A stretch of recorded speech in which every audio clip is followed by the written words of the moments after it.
Hello everyone, welcome to Jets TV. Please comment, rate, subscribe guys, comment, rate, subscribe, like the videos. Also share the videos as well. I want to thank everyone that does watch and share my videos. You folks are the absolute best. So without further ado, it is time. The Super Bowl is here, football's here. It's time to talk about it. But before we get into the Super Bowl, I want to talk about my conference championship picks recap. That's what I want to do. I want to do the recap of the conference round.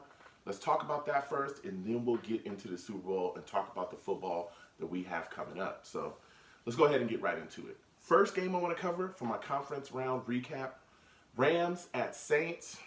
Took the Rams in this football game, and I got myself a W. Rams beat the Saints 26-23. There was an egregious call missed in this game. We all know about it. I'm not going to go on and on about it. You know, Rams did what they needed to do, continue to push forward, and closed out this game. But I'm telling you, that call, was awful. That they should have made that call. I don't know what the refs were looking at, but it is what it is. Rams got a W. I got a W. Shout out to Rams fans, all right?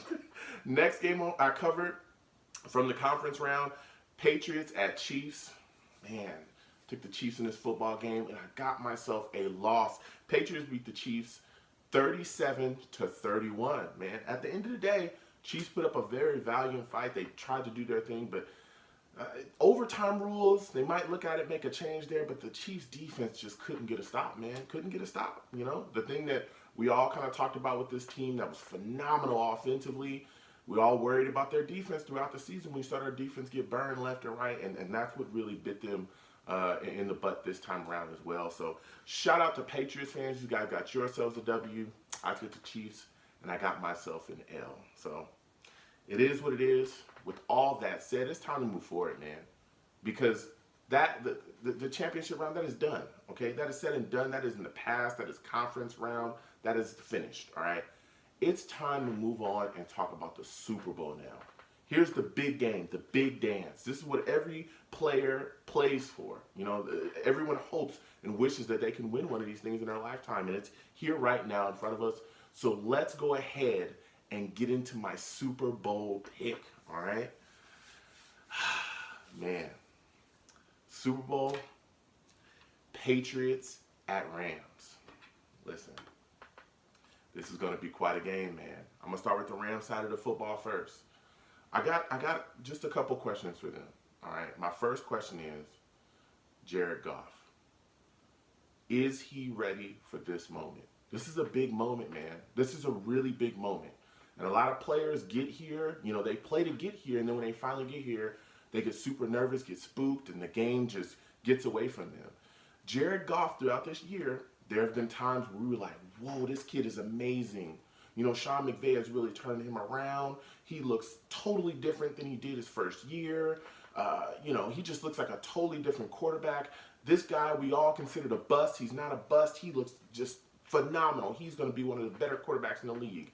And then there were times this year where we said, what the hell is Jared Goff doing out there? There were times where we were like, what is going on? Towards the end of the season where it was, what is going on with him out there? Like, he very, you know, up and down. He had some up and down games late. People were worried. You know, he's been decent in the playoffs. He's been doing his thing, but I'm wondering, is this moment too big for Goff? Can he ascend? Can he look at this situation and go, yeah, I'm going to go in here and take care of business. This is what I've waited for my whole life. You know, what can he do in this moment? Can he capture this moment? And my second question is, I'm going to stick with him offensively, is what is going on with Todd Gurley? What is happening? Like, there's no way he's 100%. And I know people are trying to cover it up. He just does not look like he's 100%. So I'm wondering, what kind of impact will his health have in his football game? What is the snap counts going to look like? You know, are they going to hand the ball off to him? Is he coming out the backfield? Whatever that injury, whatever injury he has, because it's clear he's got something. Something's going on here. How would that injury hinder his play? But in his, you know, in his injured state, even though he's not producing like everybody would think the normal Todd Gurley would be producing, C.J. Anderson has stepped up, man. This is a guy that's really come in and played good, very good in the absence. He's been able to. They've been able to lean on him. He's been able to go out there and produce and clutch out and help them get wins in games as well. So I'm looking to see what he does in this game. Will they just turn to him and hand him the rock early and often? I'm going to go to the Patriots side of the football now. And I'm looking at them, again, offensively, I'm going to stick with them, talk about their offense. How will they handle the pressure that the Rams are going to bring? Okay? How are they going to get this front blocked? We talk about the Patriots where Tom Brady gets the ball out of his hands quickly, yada, yada, yada. This is a team, I don't know how quick you can get the ball out of your hands before they get to you.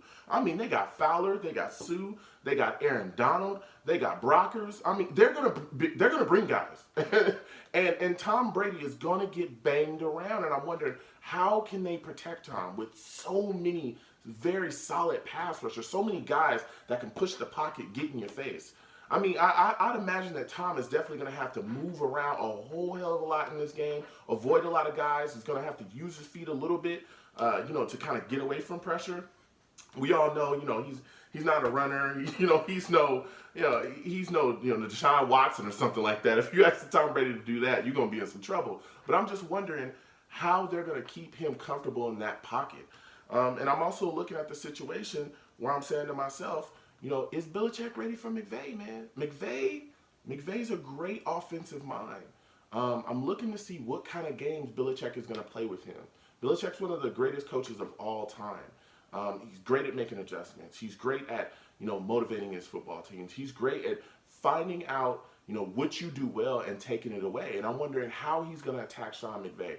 What is he going to do to take away what McVay does well? And that's one of the things that I always, and again, I'm a Jets fan. We all know that. But just as a football fan, it's one of the things where I'm always amazed with Belichick is how he handles, attacking the other coach's weakness or attacking the other team's weakness as well. So I'm just worried, wondering, how Belichick is going to handle McVay and what they're going to do there. So with all that said, I'm taking the Rams to win this football game 33-17. 33-17, I'm taking the Rams. I think the pressure is going to be a lot for Brady. I think Goff is going to do just enough. But I think the Rams defense is really going to be able to take over this game and have a day here. If any team can do that, I think it's the Rams because they have the personnel. They have so many great guys. I'm just a little bit worried about the Rams offense as far as what's going on with Gurley, but with C.J. Anderson being able to step in and fill that role, I think they'll be okay. He'll produce. But if Goff can just hold the ship and look solid and don't make any, crazy mistakes, then I think they'll be fine. So again, I am taking the Rams to win this game, to win the Super Bowl, 33-17. Now, with that done, my favorite team, your favorite team, our favorite team, the Jets, man. It's the Jets. It's time for some Jet talk. All right, it's time for the Jet talk. This is where, I let my hair down. I don't have much of that. You know what I'm saying? I keep it low. But this is where we sit down and we talk about the Jets. We're not in the Super Bowl. We were never in the playoffs. We're still trying to build a football team here, and that's what it's time to talk about. And I think a big piece to that, especially going forward next season, because we have Sam Darnold, is figuring out our wide receiver position. So that's what the Jet talk is going to be about today, about the wide receiver position here. You look at our wide receivers right now. Anua is a guy that we have under contract, but we've got quite a bit of free agents, man. Whether it be restrictive or exclusive right free agents. You look at the situation with Robbie Anderson. He's a restricted free agent. I know that they're gonna definitely make him an offer and bring him back. So he's as good to go. Curse is a guy that's free agent. I know a lot of people are upset with him and his play and his effort this year. I understand that wholeheartedly, but I'm willing to bring him back because under John Morton, I saw Curse come in and be extremely productive, and I think that he can do that. I think a lot of his anger, I think a lot of his, lack of effort, I think a lot of his just absolutely kind of nonchalant play was because of our offensive coordinator this year, Jeremy Bates, and his awful usage of Curse at times, not finding ways to get him the football.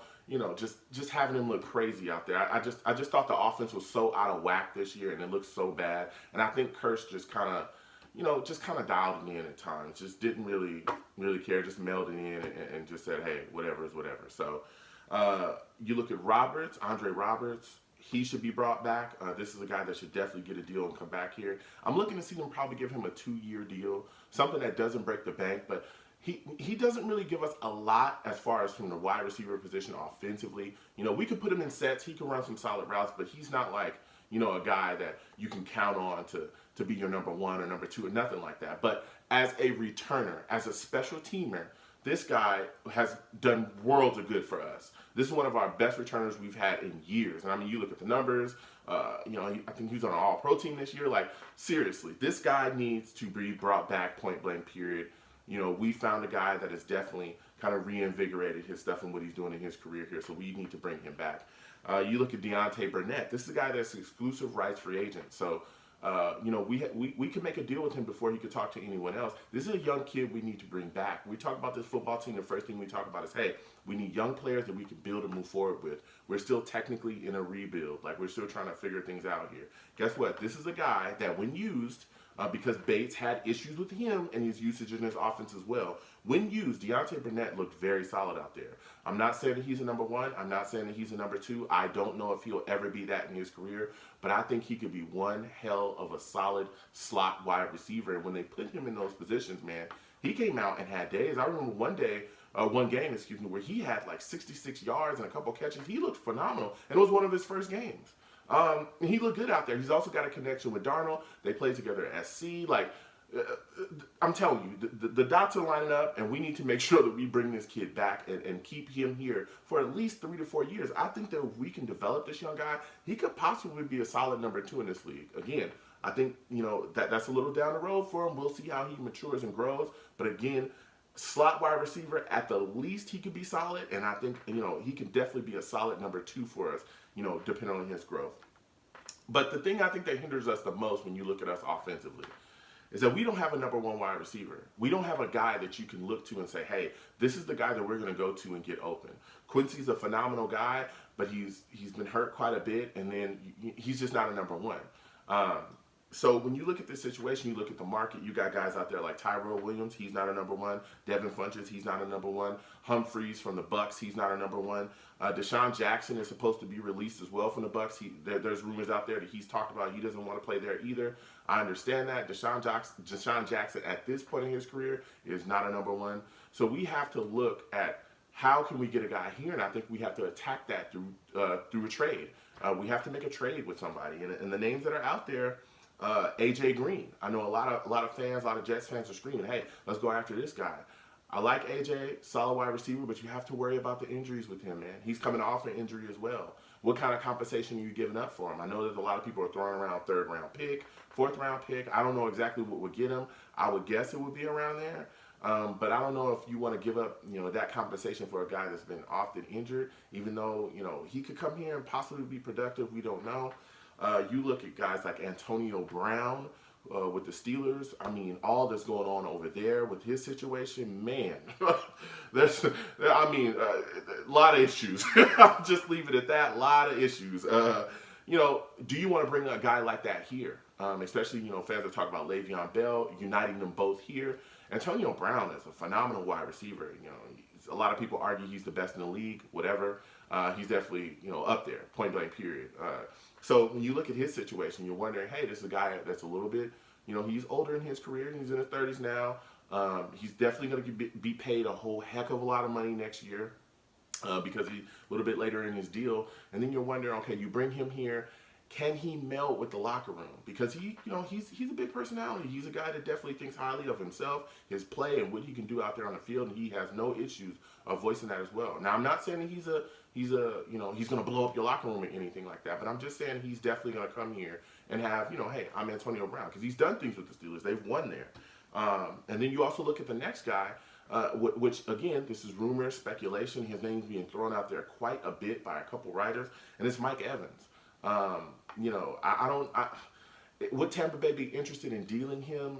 I think for the right price, they would definitely listen. And I think we can do those things, particularly because we have a high pick in the 1st round. We're picking at number 3 right now. So if we make a deal and move down and gather some picks, I can see us throwing a package at Tampa, and maybe they would consider, you know, moving him for that package. I don't know what it would take. I would guess maybe, you know, a 1st round pick, maybe a couple picks after that as well, because Mike Evans is a phenomenal wide receiver. But again, he's making a boatload of money this year, and I mean, we got a cap. That's not an issue here. I mean, cash ain't a thing. We can pay it up. But what I'm saying is that, you know, if you want to make a move for this guy, it's going to cost you. It's going to give you some compensation. So I don't necessarily think we'd probably give him a first round of this year, maybe a first round next year, and maybe some picks that we would gather from a trade. Who knows? But he's a guy that, again, his name is out there. It's a lot of speculation, a lot of rumors. Maybe it heats up more around free agency, but his name's being thrown around out there. And this is the guy that I actually want, if he's out there. I would go after Mike Evans out of all the wide receivers here, because I think he kind of checks the boxes where we need to check the boxes. He's young enough to build and continue to stay with Darnold. He's a guy that's a phenomenal number one. He can definitely get open, do what you need to do, big body as well. He's a guy that we need here. And from all the reports that we hear at Tampa Bay, you know, he's a solid locker room guy. That they're, you know, he's had some little stuff early in his career, but he's definitely a guy that's kind of settled in and been able to be productive and do his thing. So that's who I would target if he's really out there, according to, you know, certain reports. So with all that said, I want to thank you guys for watching. Please comment, rate, subscribe, guys. Comment, rate, subscribe, like the videos. Also share the videos as well, folks. I want to thank everyone that does watch and share my videos. You folks are the absolute best. Football is here. It is time. Super Bowl time is here. Be safe out there, all right? Enjoy your times with your families. Sit down with your favorite beverage, your favorite food, and enjoy yourselves, all right? Enjoy those times and have a good one. Peace.